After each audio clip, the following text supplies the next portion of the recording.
Good morning, party people. Welcome to the NonProphet Podcast. A name I think we're going to have to change. Good morning, Eric. How you doing? I'm good, man. I kind of like the name.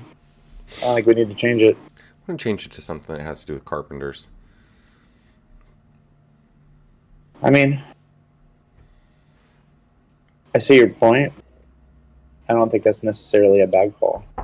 I think that at some point this channel will move towards masonry and carpentry, archaeology, that kind of stuff. And there's nothing wrong with the non-profit message. It's just that I think that you were talking about how to, get followers and get attention and stuff. And I think that there's nothing wrong with rebranding, particularly early on, like you should. No, I agree. Well, it's easy. So, like for right now, like something simple, just like keeping in mind, like the name Carpenters, like our Discord, something like that. Okay. Which, as we go further along, I'll take your input on that too. So, and it also kind of fits the mold that a lot of times we talk about. I'd almost prefer something like just builders. Something like that, but it also kind of harkens back to the whole Freemasons thing and conspiracy theory in general, whereas like non-profit doesn't really. Yeah, but does it really always have to be about that? I mean, you know what I mean? Like, I hate to back ourselves into a corner where. Well, no, that's what I'm saying. I think it gives us the greatest flexibility, because ultimately, I just know you and I and the kind of stuff that we're into, and we're just going to talk about a lot of random shit. So we will, but non-profits just, I don't know. It's like almost too Christian. I kind of want to have a more, like I said, something that more easily leans into construction and archaeology and that kind of stuff. Yeah, I hear you. But masonry, Freemasonry, just the whole bit, it just flows a little bit. Like I said, I haven't decided on a name just yet. I just in that likeness. I'm catching what you're throwing down. Sure. So, yeah, there's that. Quite a few things I wanted to bring up. What's that? One of which, just the ridiculousness of government, first off. Sure. And how much the status quo needs to change. Like, it's absolutely asinine. Like, for example, San Francisco wanted to make a toilet. Just a public toilet where anybody can go in and use the toilet. Because there's a huge problem in San Francisco where there are no fucking toilets anywhere. Sure. They're all privately owned. There are no public restrooms anywhere. It's horrible city planning. And like, there's just genuinely no public bathrooms. Like, for some reason, San Francisco didn't fucking put any in. Like, I'm sure there's a couple here and there at like parks and stuff, but for the most part, there's none. Like, when I've gone around the parks and shit, like, there's none. Like, you go anywhere else in California and there's public restrooms everywhere. San Francisco, there's fucking none. So anyways. Well, so that's a problem in California. It's like when you drive through California, they don't have toilets. Like, you go to restroom or you go to gas stations and the restrooms are either absolutely disgusting or they're not available. And a lot of times when I'm traveling through California, I pee on the side of the road, I pee next to buildings, I pee anywhere I can. I told you I bring a piss jug with me. Oh, my dogs, what the heck is going on? Give me a moment. That's not something I would admit to, but...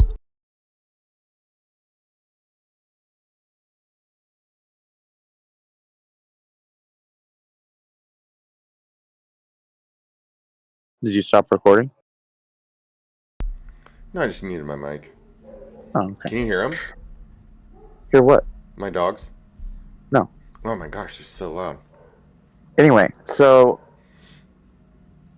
your headset's going to mute a lot of that stuff out. Anyway, so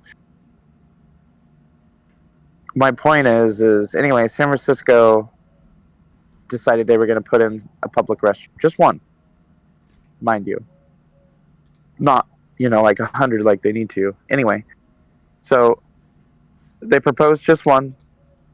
and it was going to cost them $1.3 million. That sounds about right.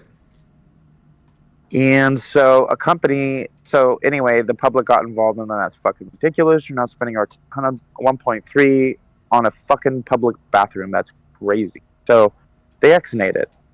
So then a company said, look, we'll donate it. We'll do all the work and we'll donate all the materials.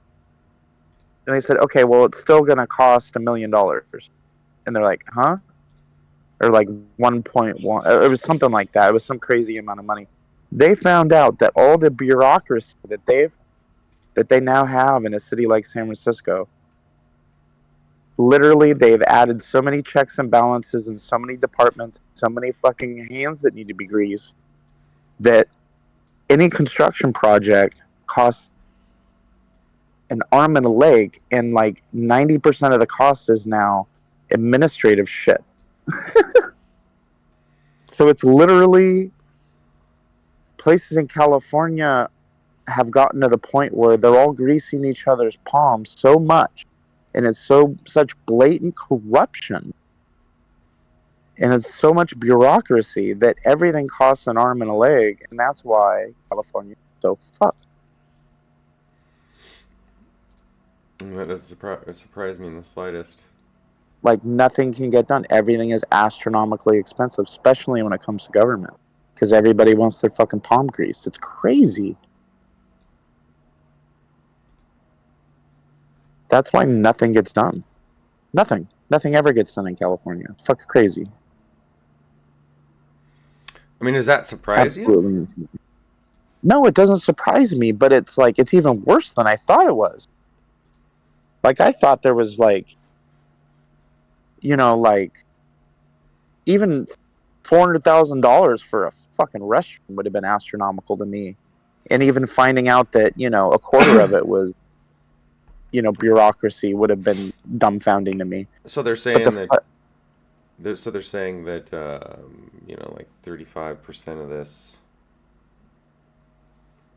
or no, I'm sorry. You said that 90% is bureaucracy, which means that they're only spending $130,000 to remodel this toilet. No, just to build it.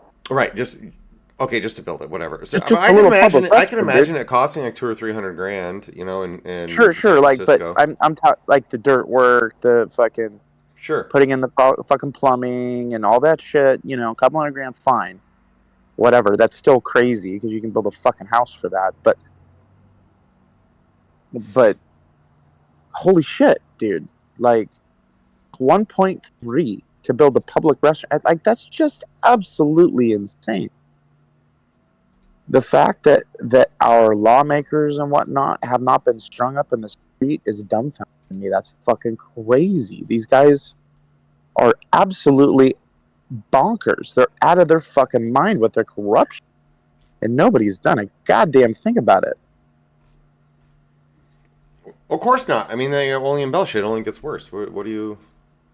All I know, dude, is like, if I was in any position of power, I would tell everybody that lives in California to stop paying their state taxes or something. Like, well, of course.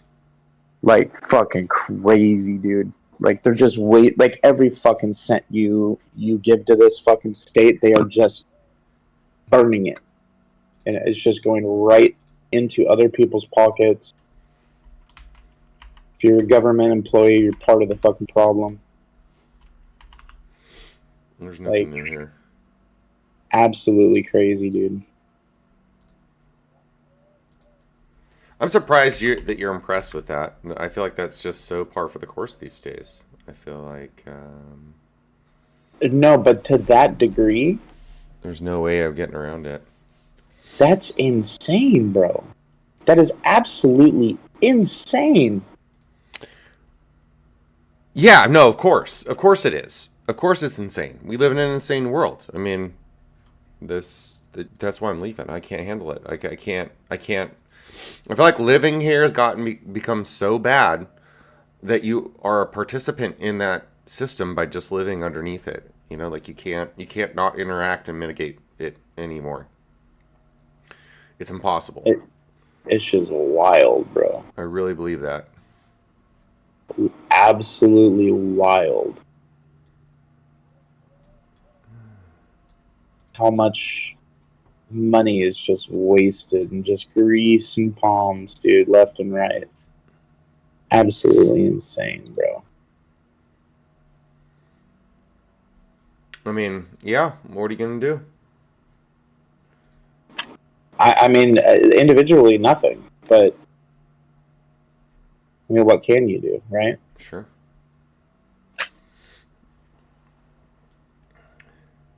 Well, here's the thing. That you can leave. I don't care what anyone says about like wanting to support your country and I all that don't kind of know stuff. that I hear you, but I don't know that leaving is the answer. Like, that's just kind of like... What are you going to do? Are you going to fight it? Are you going to do something about it? Or are you just going to No, I'm keep... not. But I think talking about it is certainly a start. Oh yeah, for sure. Without a doubt. I mean, I think it's our duty to talk about it as much as we can. You know, as an individual, you talk about it. And I mean, there just should be outrage. I mean, the people that go on TikTok and complain about their fucking neighbor's fence, how that was 2 inches over on their property, those people just sicken me to a point that I can't even describe. The fact that they're so narrow-minded and so petty, like, these people are just disgusting to me. Okay. But, you know what I mean? Like, fucking look at the bigger picture, people. Like, some things just, some battles, some hills are not worth dying on. You know what I mean? Like, fucking let that shit go. Like, think about the bigger picture. Think about what's important. Like, don't we have a moral duty to at least be aware of what's going on, to, like, talk about it? That's a tough one for me, man. It really is. It's a tough one because I'm such an absolutist about things that I have to be an absolutist for myself as well. So if I'm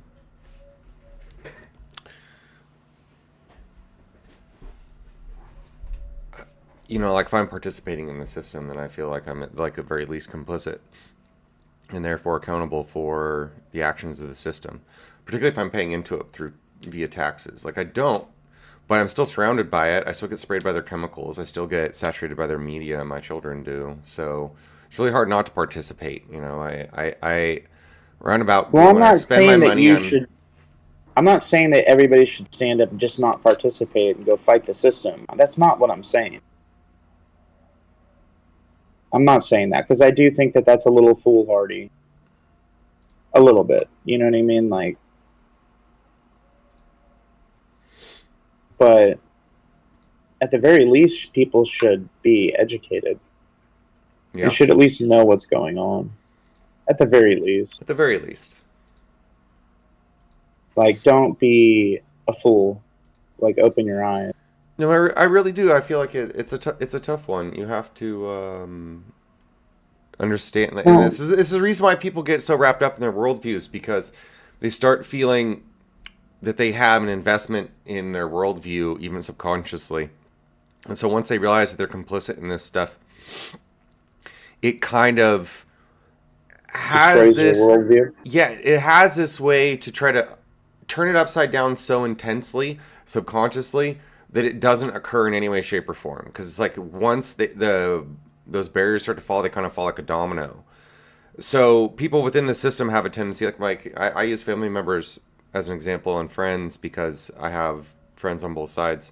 Those that try to avoid the system and mitigate it the best they can, but those that are just wrapped up in it, and then those ones that are wrapped up in it refuse to acknowledge. Like they don't want to acknowledge any of it. Like when it comes to like straight up Hollywood just being a bunch of pedos. And then like the movies that those people make, and like when you match the names to the producer list to what's going on in the news, and these people go, nah, what are you talking about? That's crazy. It's like, no, this is the people who make your movies. These are the ones who are showing your children. These are the ones who make your music, the ones that stand up on stage and do these rituals. So it's really hard to disassociate for those people. But for myself, I have options. Like I know what's going on. So that's why I'm leaving the country.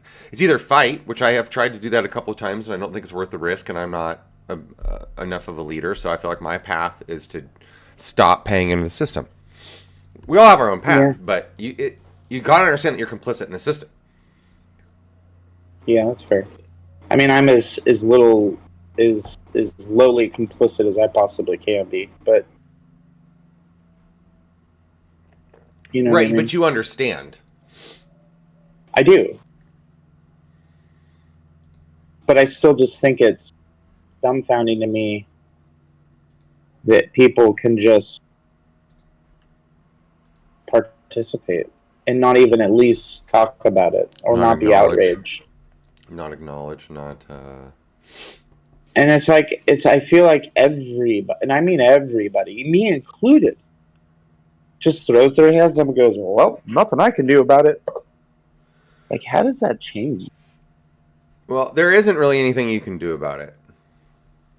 I know Unfortunately. that. That's the sucky part. But that's why you can just stop paying into the system, just leave, like don't like I mean you do a pretty good job without getting into details, it's just like we don't have to be complicit and look for 9 to 5 jobs where we give 40% of our income to that system. We just don't. You don't have to. There's other ways to live. There just really is, and Sure. it's not always the easiest choice. And that's I mean, why I can see why there's homeless people that are like, "Fuck this shit." Oh yeah, totally. No, Like, there's totally. actually quite a few homeless people that are quite intelligent, Oh, totally. well-rounded people that are like, "I just don't want to participate in this shit." There's a video that I like And I that get it. there's a video I like that circulates. It's an old Western movie, and it's this old guy going, when you don't have a nickel to your name, you're carefree. That's real freedom. That as soon as you have money, then everybody wants it from you. So everyone comes knocking, asking you for something. Yeah, it's true. And yeah, I absolutely feel that way. That I talk to a lot of homeless people. I make it a thing, and I know you do. kind of always have. And there's surprisingly a lot of sane ones. A lot of people just don't want to make money, who just don't want to have to live that life. They're like, you just don't have to. And I've met some that are quite humble about it and don't want money. They do just fine. That's just the way they want to live. And there's some deeper stuff that goes into mental illness and what I think of mental illness. And what people think is mental illness is actually just people going hey, I don't want to, I just want to disassociate from this, Yeah. Yeah. I don't think everybody that's homeless has a mental illness. I think there's a lot of them that do, Sure. especially the ones that are walking down the street screaming at themselves, but or yelling at the fucking lamppost. Those people clearly got something going on. Not even fucking drugs are going to make you do that shit. Now, you know what I'm saying? But see, that could be from part of this is genetic, but at the same time, it's you have to remove the barrier. It's like when I talk about flat Earth. There's this barrier you need to drop. I'm not telling you to go and believe everything hook, line, and sinker. But the problem is that when you do accept the standard model hook, line, and sinker, and you're too smart to deal with it, and it can make your brain fracture. It can make you go crazy. And like I said, I'm not a psychologist, but I've just seen this happen too often by my own experience, where people who are highly intelligent tend to start fracturing and showing signs of schizophrenia due to whatever components. It's designed that way.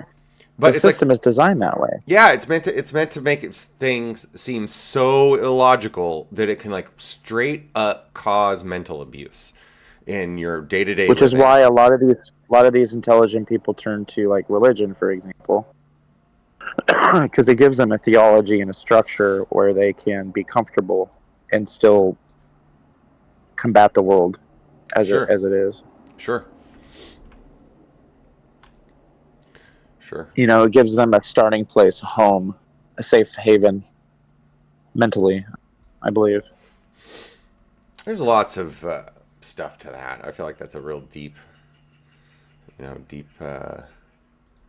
discussion about mental illness. It is, and we can kind of move on a little bit, but I also wanted to bring up the moon landing. Is it real?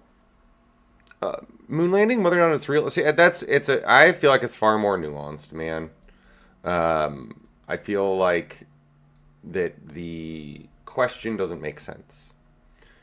How we've been to the moon? Yeah, we've probably hung out on the moon for a long, long time. We're not the first ones to inhabit the moon, and when I say inhabit, I mean we inhabit the moon. Were the videos that we saw of it real? I don't know. Some of it was, some of it wasn't. A lot of it, I think, was probably done by someone like Stanley Kubrick or multiple producers. It doesn't really matter. But what is the moon is a better question. Not whether or not we've been there, and is it real in the sense that we think it's real? How much of it do we know? How can we know? There's just so many weird things about the moon. And I know you like talking about this one, the Buzz Aldrin thing. Well, I just think it's interesting that dude just keeps saying didn't go to the moon. I mean, he could have many different reasons for claiming that. I need to go spend some time and go through and make a Buzz Aldrin folder and a clip of just Buzz Aldrin saying crazy things in his Twitter feed. I'm going to do that. I mean, he's just a kook. But he's not, though. He's not, though. He's like one of the most decorated astronauts of all time. Like, he's just not. Like, you can't go your whole life being decorated that way, and then all of a sudden everyone goes, "Oh no, he's just nuts." That's not how that works. Like, that's not the way we verify sources and stuff. You can't just. That's fair. I think it more has an issue with, like, when you listen to anyone who's intelligence agencies, CIA, FBI, and stuff, and like they say they're retired, and they come out and they start talking and showing stuff. It's like, what can you believe at that point? These people are trained liars. And if you believe, like I do, that NASA is a big hoax, then it was a hoax from the get, and so you can't believe anything Buzz Aldrin says one way or another. It doesn't matter. It's irrelevant. Like, just wipe NASA. You're just saying it's a non sequitur at that point. I'm telling you, wipe NASA out. Anything you've ever seen of NASA, heard of NASA, thought of NASA, wipe it out. Go out at night and look at the moon with your own eyes. Look at it with.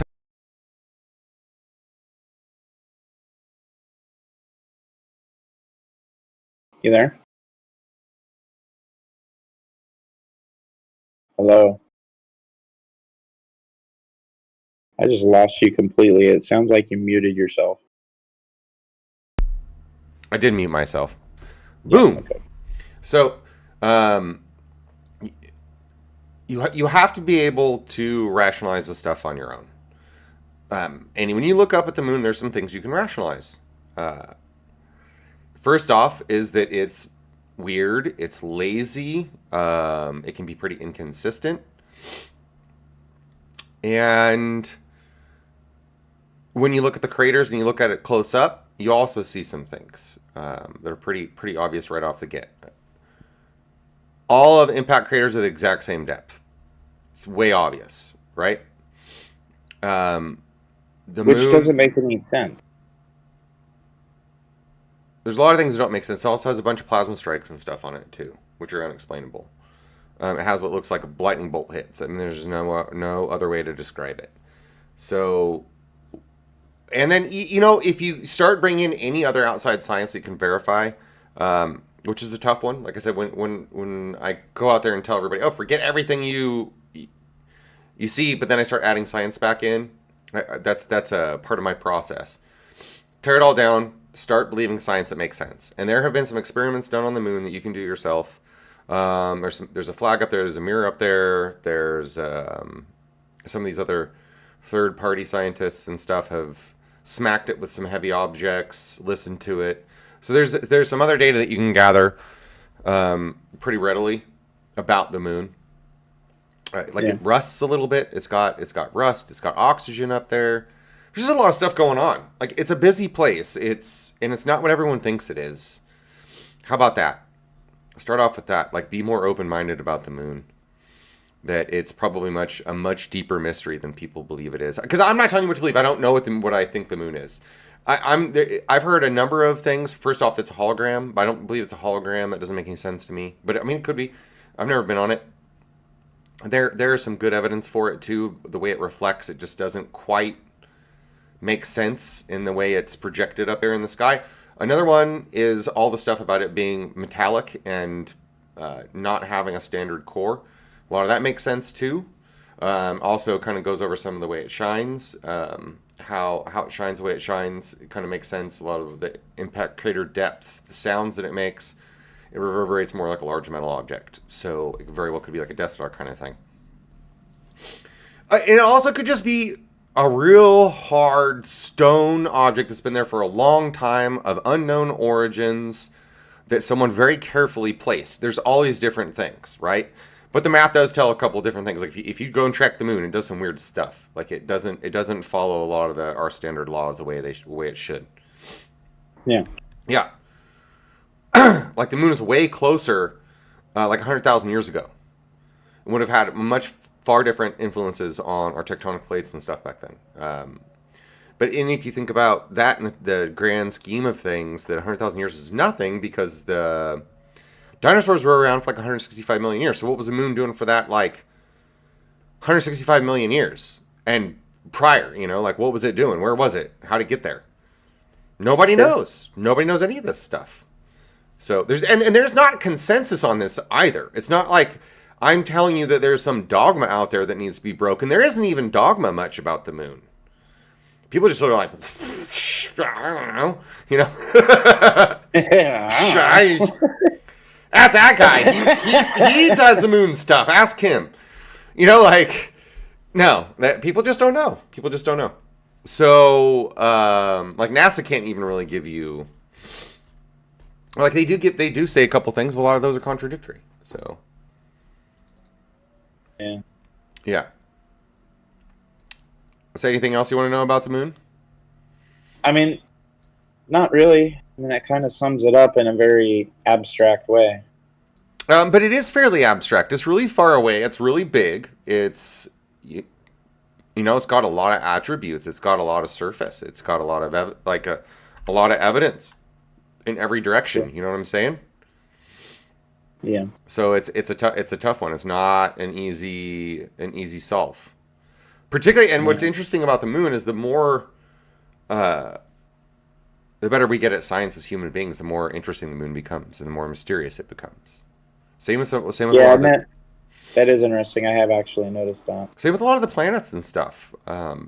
It's just the case. In fact, what they're finding, this is interesting to me, as someone who does follow a lot of the science, a lot of the mathematics too.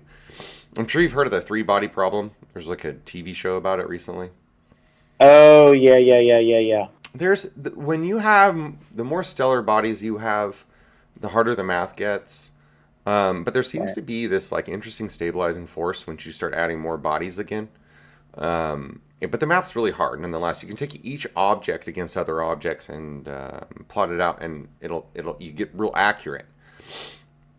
But the more objects you add to the system that you're using to apply your mathematics, the harder to predict the model it becomes, right? So that's like one of the reasons why we talk about like dwarf planets and stuff like that, is because they don't have a large enough effect on the mathematics, right?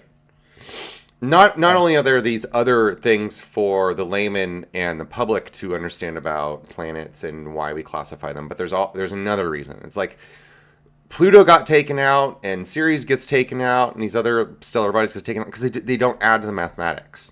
You see what I'm saying? Yeah. So they're like, okay, well, no, these are really the only bodies we need for our math for this system to work and work well. So then they start dropping this other stuff off in the mathematics, and then it kind of leaves the model. So that's important. That's just an important thing to understand. But that the math is saying that with the bodies, the way we have them, and then actually, if you start adding in like another 3 or 4 of these smaller bodies, and you get your mathematics really tight, that our solar system is a mathematical like impossibility. Not impossibility, because you start talking about infinities, right? Like I don't want to go through too many mathematical concepts. Like I have to discuss this at a like a masterate or a doctorate level, and it can get a little over complex. But I'm not trying to be over complex. I'm just saying that the math gets outrageous, right? Yeah. In order for this system to be as calm and perfect and as old as it is, and to have evolved this way, where Earth has been essentially left undisturbed for the last like 5 billion years, is really just out of control. Shouldn't happen, right? Sure. And that's like we go out there and look at all these other solar systems, and just like the math checks out. Like it's unreal how stable and safe and secure Earth is. Yeah. Yeah. Which actually I find kind of interesting about this. Or maybe you can say that about life in general, really. No, not really. Not about life. Not about life. Life's easy. Yeah, kinda. No, life's an easy one. We see evidence of life all over the freaking galaxy. The problem here's the thing: is that when you want to talk about a thinking, breathing, talking, rationalizing being, the stability that you need is pretty immaculate. So, well, I guess that's what I mean by life, but yeah. So when you get like in real intelligent life, yeah, but like less sophisticated life, and also here's another thing not to forget is that life can get shielded by these particular kinds of. So let's say that we haven't really spent a lot of time on the math about how like an ice planet that maybe has liquid water underneath, and how that might shield solar rays and help DNA. Work with Moore's law and improve over time, over long periods of time. We don't really discuss that. It's not anthropomorphic, or it's not anthropic, right? We don't need to discuss it because it's not humans. It's not how humans were created. We don't really think in those kinds of terms. But we could go do the math on that and find out how many of these, like the chances of these underwater sea creatures growing out there are on these kinds of planets. We could do that math, you know.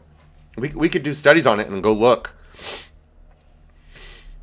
You feel me on that? Yeah, I do. I agree.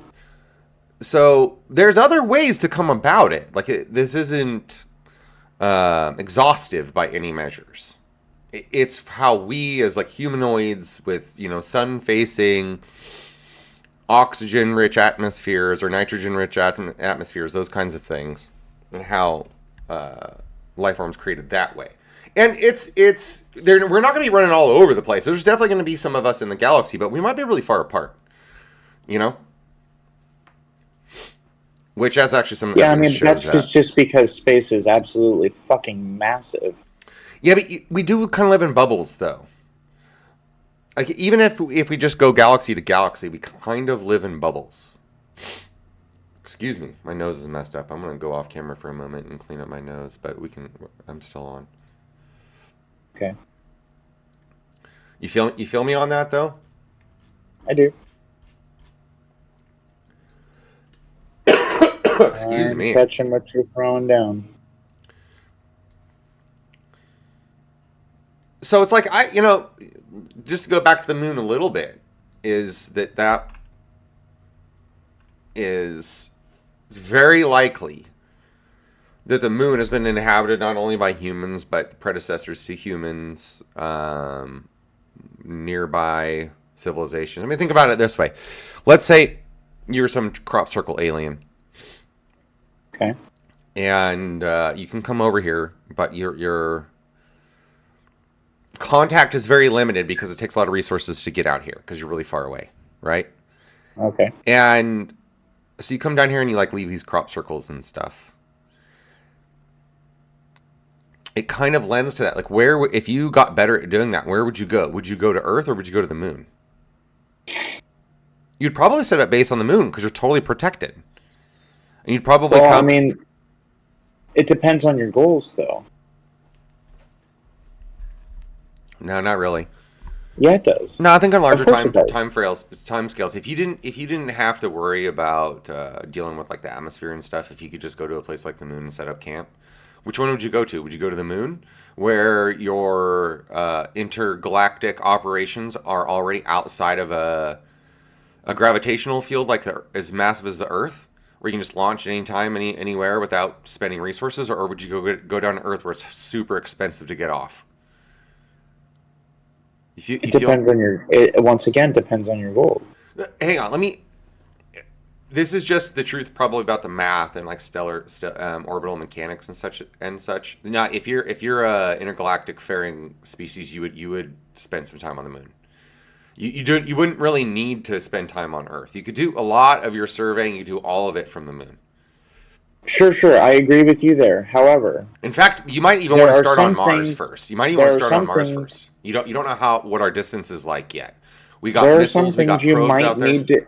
No, you might need to come down to Earth to do some of the things you want to do. You just might. Yeah, no, you would. You would come down to Earth, but you would probably come to a you would bring a mothership to the moon, where it's real cheap and efficient to be able to get to and from the surface, and then you would send down smaller craft to Earth. Okay.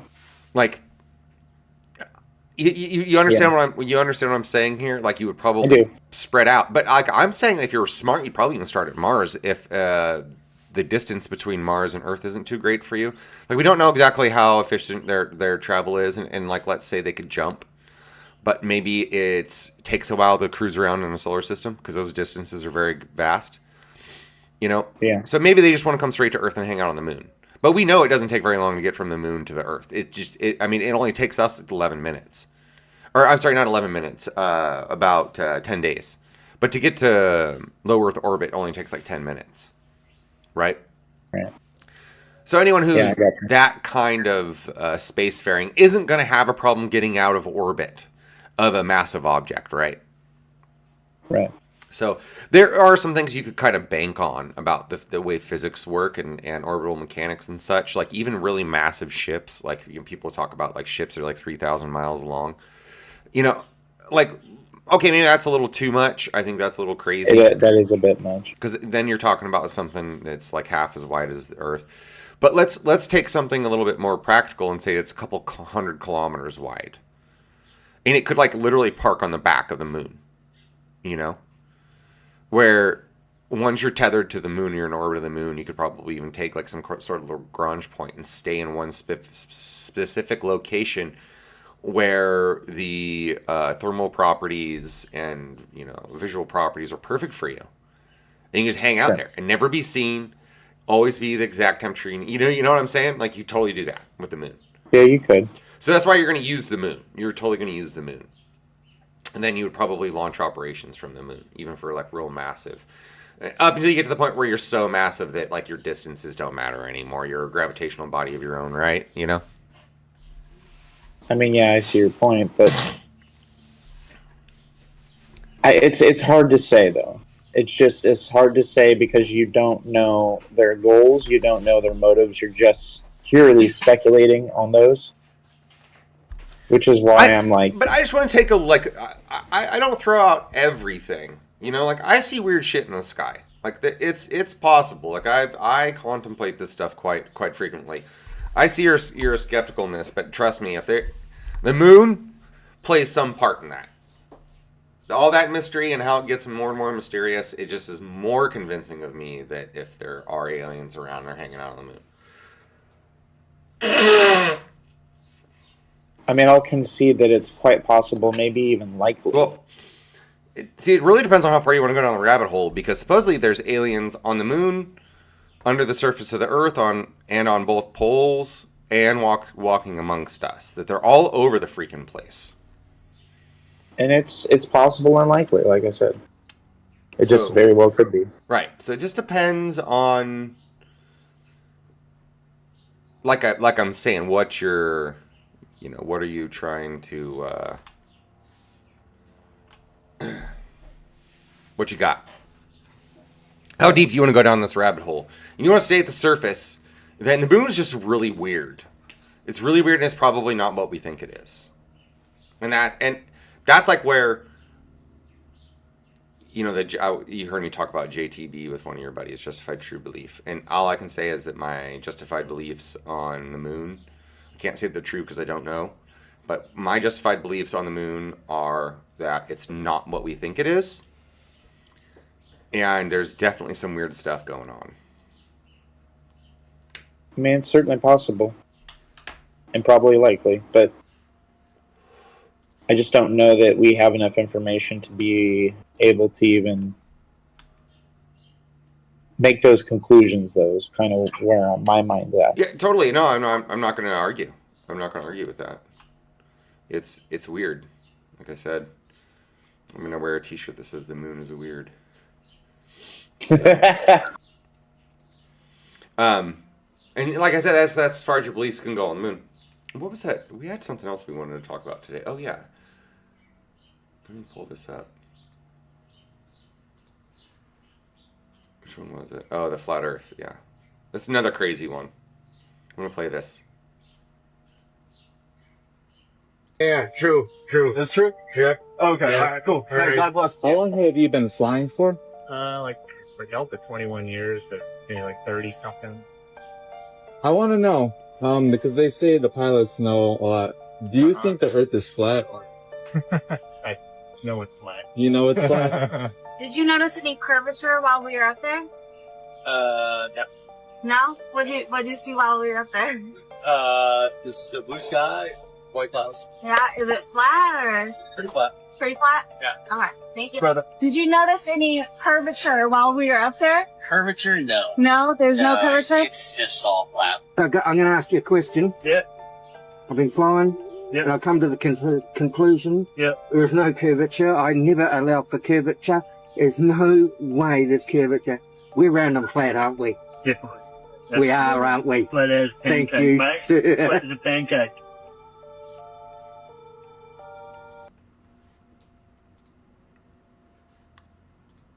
So what's Yeah, your it doesn't take on really- that? It doesn't tell us nothing. Just because a bunch of pilots say, "Oh yeah, it looks kind of flat up there." I mean, sure, the Earth is huge, and they're usually flying really fucking close to the surface. Like, you're not going to see a fuck ton. I mean, you're going to see about as much curvature as you do when standing on the surface looking at the fucking ocean. Like, you know what I'm saying? Like, when you're doing the math as far as percentages and how far up they are compared to the size of the planet, like, of course that makes sense. Yeah, no, You know what I'm saying? yeah, but Like, it's just stupid for them to ask pilots and be like, "Oh, I guess that means that the Earth is flat. who are you supposed to talk to? Who are you supposed to talk to though? It looks fucking flat." But it does look flat. Okay, fine, but that doesn't mean that the fucking world is flat. But what makes you think it's round? Just the fact that I can be on any body of water. I've been on multiple bodies of water, and shit disappears when it gets further away. This shit's rounded. It just is. Yeah, but All under of our under that same principle, because because the Earth is so massive, there's no way you could see the curvature. You can't see that. That's not why things disappear over the horizon. It has nothing to do. It has nothing to do with that.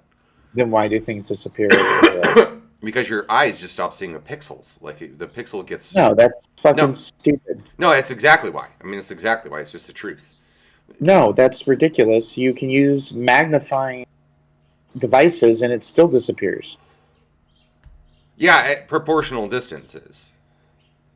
No, because the shit's fucking round. No. I mean, I can tell you, you can look off a coast from a beach with any sort of magnified lens, and you're not going to see anything. You can't. The Earth's too big. Even if it's round or flat, it doesn't matter. It's the same. Everything just You could goes off in use a distance. fucking ginormous telescope and you're still not going to see shit because the Earth is round.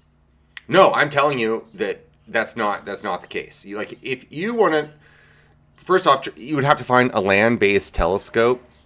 No. Hear me out here. Hear me out. No. You can literally see the fucking moon. How far away is that?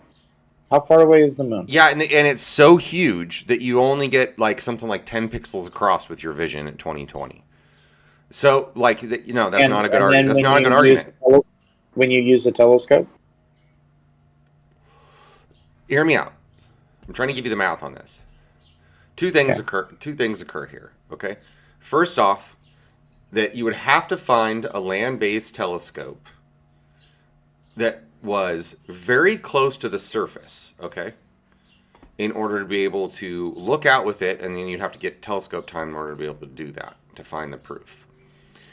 Now, I have never seen myself a photograph that has come from even a telescope that's points straight out where it's zoomed in enough that you could see the curvature of the Earth. Or you can see it drop, or you can see it drop off. Let me ask you this. Hang on. One more thing. Before I forget, I'm going to forget. Just let me say it. Let me and finish. Go back. Okay. Okay, fine. I just want to say, what about the guys who go up in hot air balloons, like really fucking high orbit, like literally in space, and they can start to see curvature? Again, Okay, go ahead. they cannot get high enough in a hot air balloon to be able to see the curvature of the Earth. In the ISS, you'd maybe just barely start to be able to see it. Any pictures you've ever seen from ISS, if it's real, is a fisheye, but I think it's all green screen anyways. Hang on. The second thing is that gravity pulls light down towards the Earth, and light has a tendency to wrap around the Earth a couple of times before it exits. So quite frankly, if you had a telescope good enough to be able to see around the Earth and all the laws that we know to be true, you'd be able to see your ass. Does that make sense? Okay. So, and until I see a camera that lets me do that, I'm not going to believe it. Not going to believe what? The Earth is going to curve light so intensely because light is so lightweight and travels so fast that it tends to curve real intensely. We can measure this curve, right? So that's how we map. Have you ever seen the diagnostic equipment yourself? Have you ever? No, right, and I haven't. Visually bent light? No, but everything that tells me that the Earth is flat. I haven't ever seen any curvature. But I'm not saying that the Earth is flat, mind you. I'm just telling you to break down I'm not telling you what to believe. I don't think the Earth is flat. I'm just telling you to break down all those walls, and that when people claim the Earth is flat, that it's actually a believable standpoint to take in logic. That there isn't really anything that says the Earth can't be flat. Unless you can get up real high yourself, turn around with the camera, and see Earth as a round ball without someone trying to deceive you, it's a really tough sell to either side. Yeah, but we've already done that. When? Tell me. You say we've been to the moon, then Yeah. clearly we've been far enough away from the fucking planet to be able to look Okay, back well that and means take that a the video. moon is round. That means the moon is round. That does not mean the Earth is.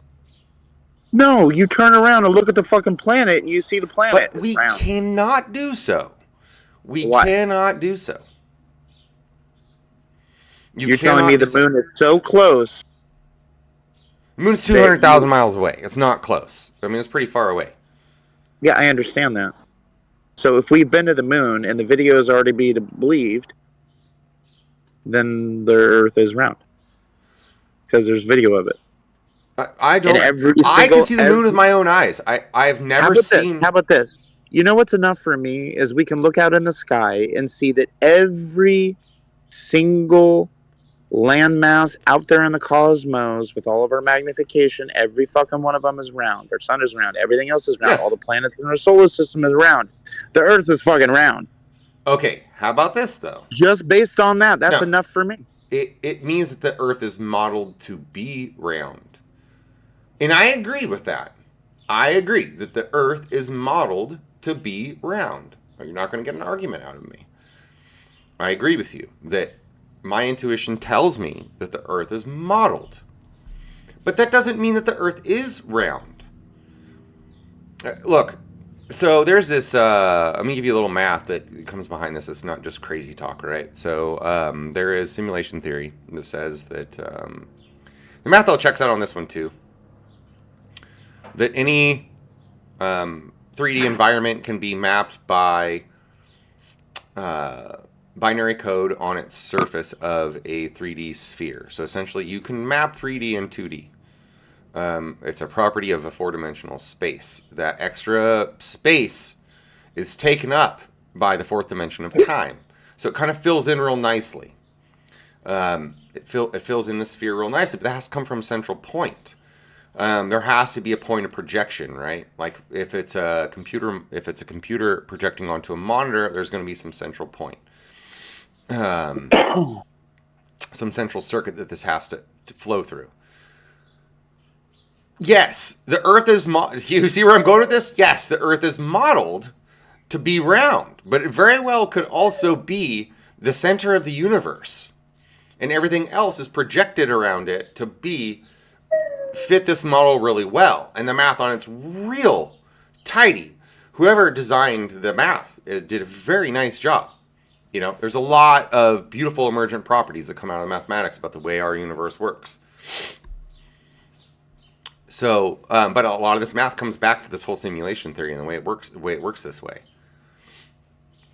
And I don't really believe in simulation theory. I like it as an example of how 3D fields fit inside 4D models. You see what I'm saying? I do. Because I believe get we're it. actually like 5 or 6 dimensional creatures. We can kind of already reach into all of those, and then once you can reach into that, and okay, we're clearly a 4-dimensional creature. We can remember past. We can think about the future.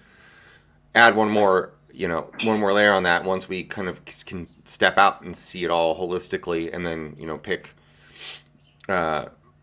presents, futures, and pasts for that as well. Like a variability motion throughout these different dimensions. You kind of start building. Get a little bit further and it gets tough. Humans have a hard time. We can't really get past like the 6th or 7th dimension without getting to really specific mathematics that we need computers to help us with and whatnot. Right. So, but I can go make a 4-dimensional graph right now with you. Like I could do it. We can talk. We can discuss it. I can show you them. You know what I mean? Yeah, I see your point. And then I can build on top of that, and I could very quickly teach you 5-dimensional math. Like it's not tough. You add another variable, and then you put a 5 above all of them instead of 4. Now you're talking about 5-dimensional math, right? Okay. Yeah. You have your X, Y, Z, W, R instead of X, Y, Z as you were taught in math. You know what I mean? Right. Yeah, so the math's all there. It's easy. It's simple. I mean, it's simple in thought. It's not simple in calculation. It gets real intense in calculation the deeper you go in there. You want to go do 10-dimensional mathematics. Like, we had to have computational breakthroughs before we could solve a lot of those problems. Now AI black boxes that stuff and just spits it out. We're like, we put these equations in there, and we can't really do them anymore. They spit this stuff out, and they tell us like, and then we put a language model on top of it, and then it puts it out in layman's terms for us and tells us that we live in a 10-dimensional existence, and this is how these dimensions operate. And then it starts telling you really goofy stuff, right? So. I mean, but that's just the AI in general. Totally, because it's trying to put it in your, in your terms. You're the one who gives it the semantics. Right.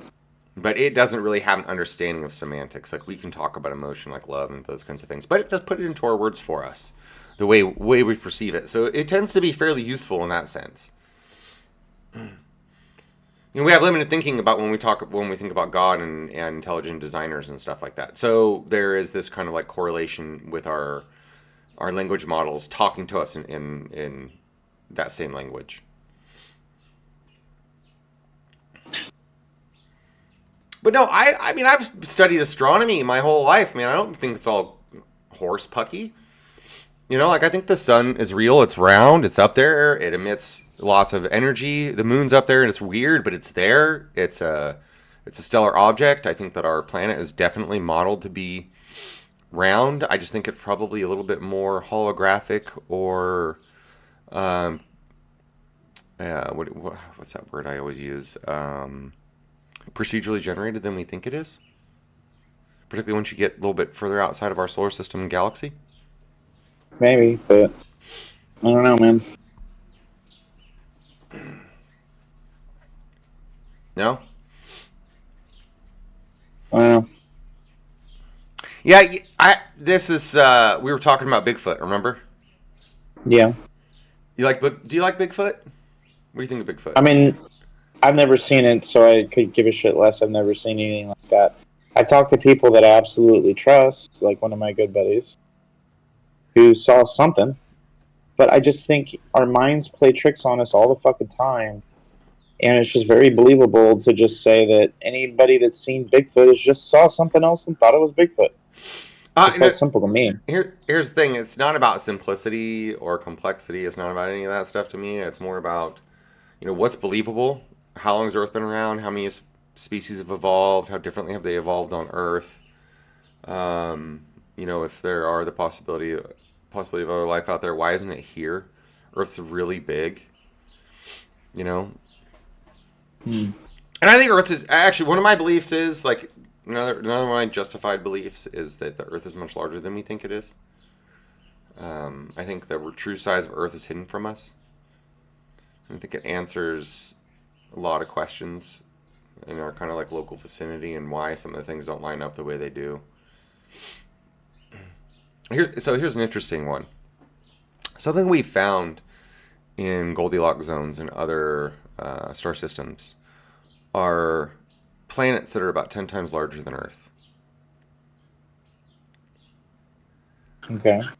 So, what if Earth is like a lot bigger than we think it is? What if? It kind of like fits the model a little bit better.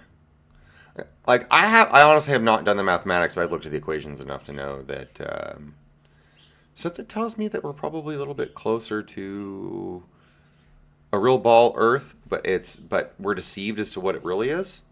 How's that? Because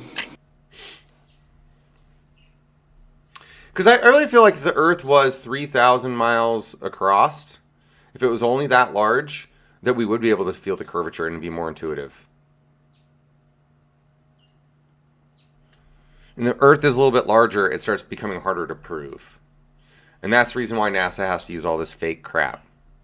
It's because they probably use all these like weird different orbits for their satellites and stuff.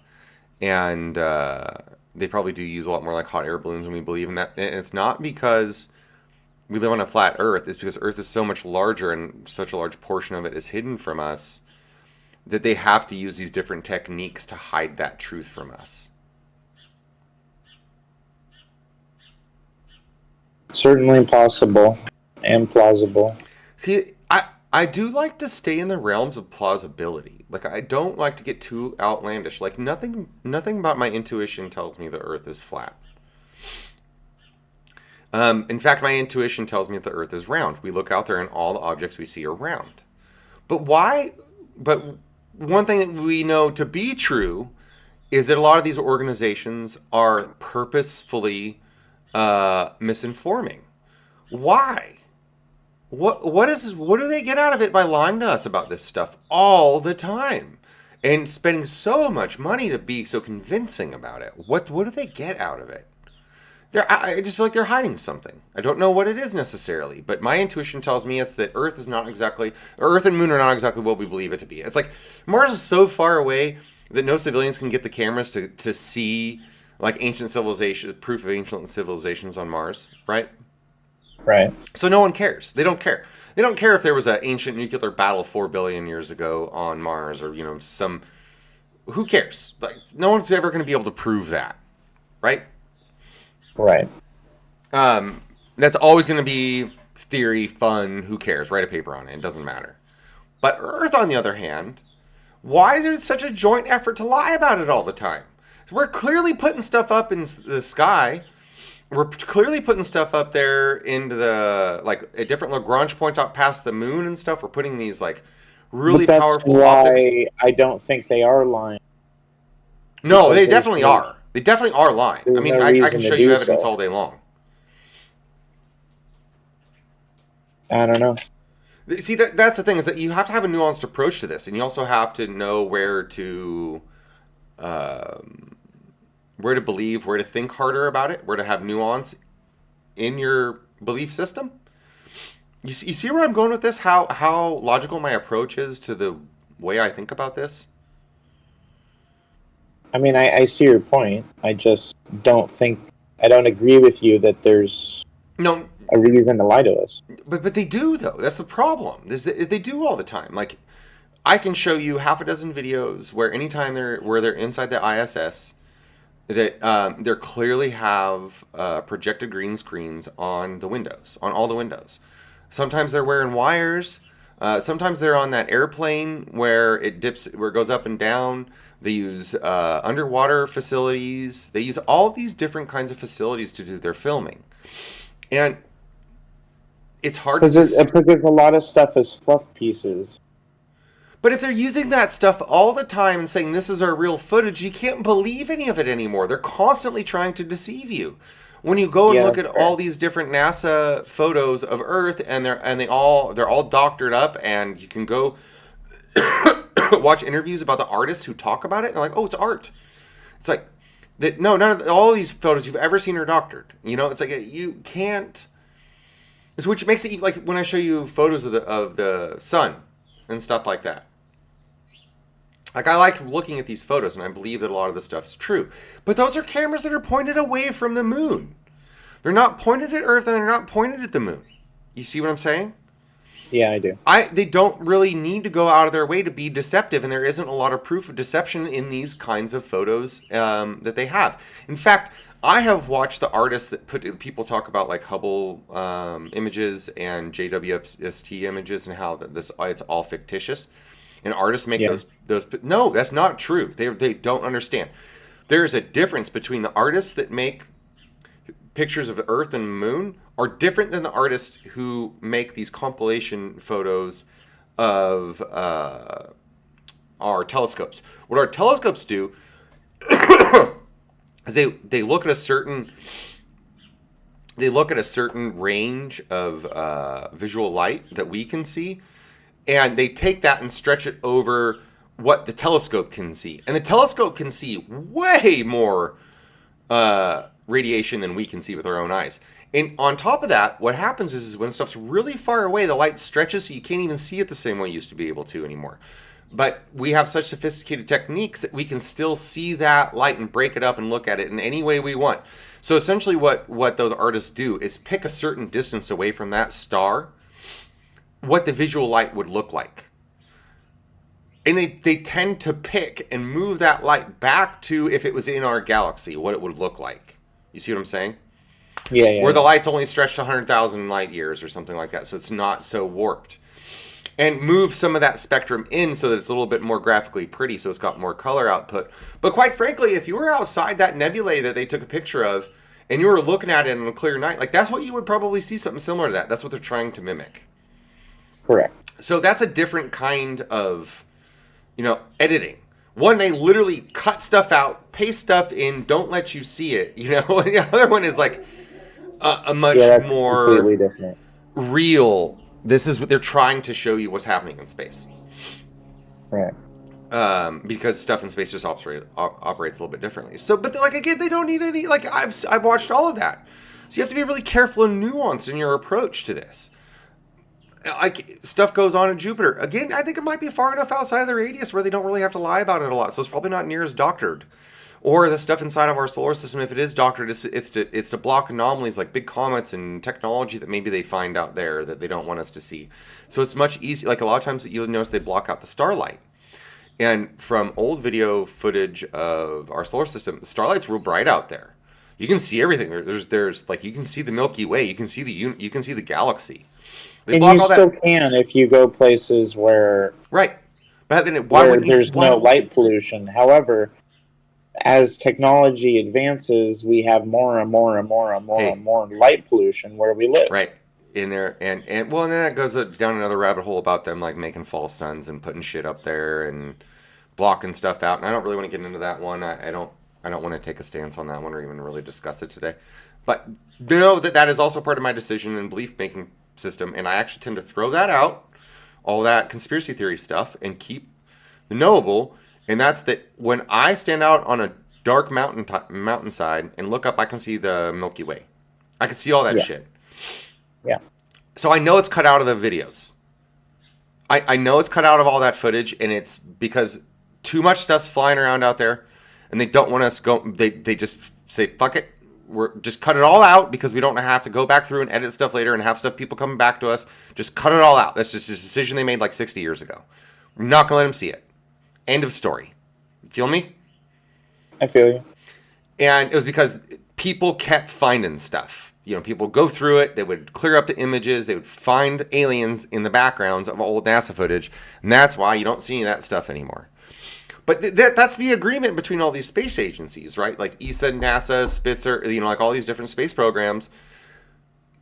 They go, nope, we all agree. We're not going to take backwards photos, and we're not going to show the stars or anything that could let people see something that's, that's not actually a star, that's a alien. Nope, don't get to see any of that. And if we do see it, it's doctored, and it has to be gone over by a council and well prepared, right? so that there's as few glitches as possible in that system.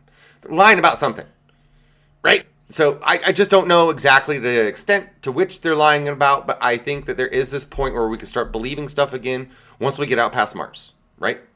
So, no, it's not all fictitious, but you got to be able to let some of it go. Let go of the last 1,000 years, 2,000 years of history. Let go of NASA. Start using your own brain. I mean, I see your point, but then at the same time,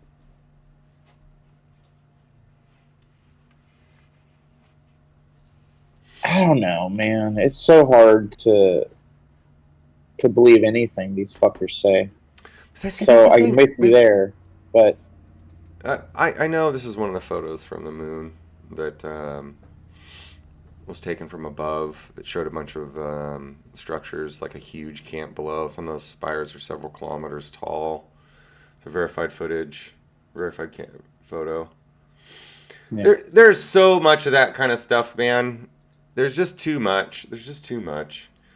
You gotta. See, here's the thing: is I'm telling you to be a skeptic. I'm telling you to suspend belief. I'm not telling you to believe something. I mean, it's tough to, without getting into semantics, but you get what I'm saying. I'm not telling you to go, believe flat Earth, believe the moon is this. I'm telling you, stop believing all this crap you've been taught. That's it. Yeah, but the whole Earth is flat thing is where I draw the fucking line. I told you I don't really believe that the Earth is flat. What I'm telling you is that I'm sick. I know you don't, but I don't even agree that an argument should be made that it is or could be. No, you're missing the point of being a true skeptic. I am a true. You know, I'm. You're not a true skeptic then, because then otherwise you would entertain the flat Earth theory. Because I do entertain it. It. I have entertained it. That's why because I've already drawn my conclusions, and that's why it frustrates me that people hang on to it. Like I said, I like it. I like it because it's a dogma's got to have, in order to break dogma, you got to have some extremism, and I like the extremism of flat Earth. I don't like a lot of the guys that lead it. I think they're idiots. I think they're plants. I think the well has been poisoned because the flat Earth movement could be far more intelligent and start from like a grassroots philosophical standpoint that's rooted in like deep scientific understanding, where we like break that stuff back down, like almost deconstruct it a couple thousand years. And when it's easier just to make everybody look stupid, right? But I'm trying to help you understand why I have such a fascination with it, and that's that if you have if you go back through this like deconstructive period, you kind of have to start back to the point where you look at both models, the flat model and the round model, and start weighing them, and then start doing your own study. And when I mean your own study, like really go look out at the moon every night. And once you start looking at the moon every night for a couple of months, you will go, oh wow, there's a lot of stuff I didn't notice. That the stuff that doesn't make sense. Yeah. And your intuition will come back around again. Like you are left in an empty, confused place when you get rid of old dogma. And you might float in that flat Earth place for a little while. So I am, like I said, I humor it with respect. It's just been well poisoned. Yeah. Yes. Okay. Sorry for the rant on that. I'll give you that. Okay. Sorry for the rant on that, but I do feel like it. I don't want people to misinterpret me discussing flat Earth, because I'm not a flat earther. Well, generally speaking, when you do defend some of these positions, people are going to automatically assume that you support the position. That's just how it works, right? And that's why I'm giving a disclaimer on this particular one, because I don't want people to think I'm a crazy flat earther, because I'm not. I'm a man of science. I have always been a man of science. I study. I'm not here to try to convince anyone of flat Earth. I don't believe it. People ask, like, what is it all like? It's like I believe in flat Earth as a model of flat Earth. Like, I believe flat Earth in that the skeptics are correct, in that you should disbelieve everything you've been taught about NASA, and that it's very likely that it's turtles all the way down, because we've been lied to so much. But once you tear all those walls down, you got to rebuild again, and you start looking out into space, you start seeing all these round objects again, and it's really hard to come back around to flat Earth unless you believe that we're kind of in a matrix. But I don't really believe we're in a matrix. That's one. I don't believe in simulation theory. I like it as a mathematical model. Yeah, I get your point. Right? So I mean, it's nuance. It's nuance. Like, and this is all subject to change. But I would have to find something fundamental to make me change these thoughts. It's like I don't have a really tight belief about what the Earth or the Moon is. Right? Yeah. They just adhere loosely to some laws that I can do on a calculator. Right? Yeah. But before we go any further, because it's getting later, let's. It's more like.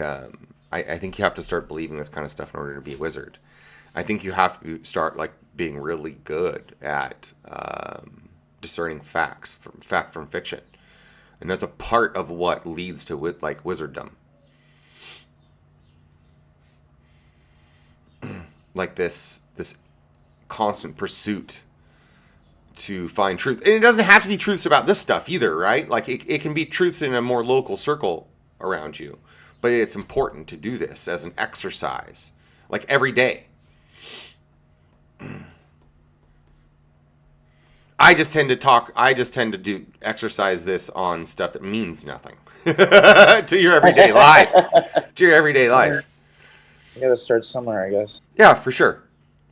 But I mean, I do it in my local life too. Like I've broken down, food, health, and I'm building those back up. I spend a lot of time and energy on that stuff, and it's really improved my life. Like I was looking in the mirror the other day, and remind you, I still smoke a pack a day. But I quit smoking. I changed the way I brush my teeth. A lot of health stuff, and I'm like looking in my mirror, and I'm like, my skin like reverted like 2 or 3 years. I'm like feeling healthier. My teeth are whiter. I know I've been sick a little bit lately, but I also feel like I'm healthier than I have been against nasty things before, and I'm doing fine. Yeah. Yeah. So. Well, that's good. It doesn't always have to be useless. Sure. That same ability to cut through the bullshit of NASA and history and those other kinds of things work really well in your day-to-day life too. I want to play that one fun Facebook clip. I can tell you're checking out, so. Conflicts, he thinks like a king. What he knows throws the blows when he goes to the fight. And he'll win the whole thing before he enters the ring. There's no body to batter when your mind is your might. So when you go solo, you hold your own hand and remember that depth is the greatest of heights. And if you know where you stand, then you know where to land. And if you fall, it won't matter because you know that you're right. What's her name? Fiona Apple? I have no idea, man. I think it's Fiona Apple. I think that is Fiona Apple. I think that's Fiona Apple. Well, but I just... What? Yeah, anyway. I just don't watch nearly as many videos as you do. I haven't really been watching much videos lately. I don't really have Really? the patience. I haven't really been watching a lot of videos lately. I haven't had the patience. Oh. I mean, that's why I don't watch a ton. I just don't. I mean, I'll watch some stuff, but my feeds don't come up with all the kooky shit like yours do. No, of course. Mine does. I seek that stuff out. I've really been taking it back. Which is why your feeds show up with that shit, but... Oh, 100%. I've also been a little bit more chill about that stuff lately, too. I haven't been spending too much time on social media, and when I do, I tend to look into stuff that doesn't matter quite as much. I'm watching fights and stuff like that. A little bit of the circus. More fun shit.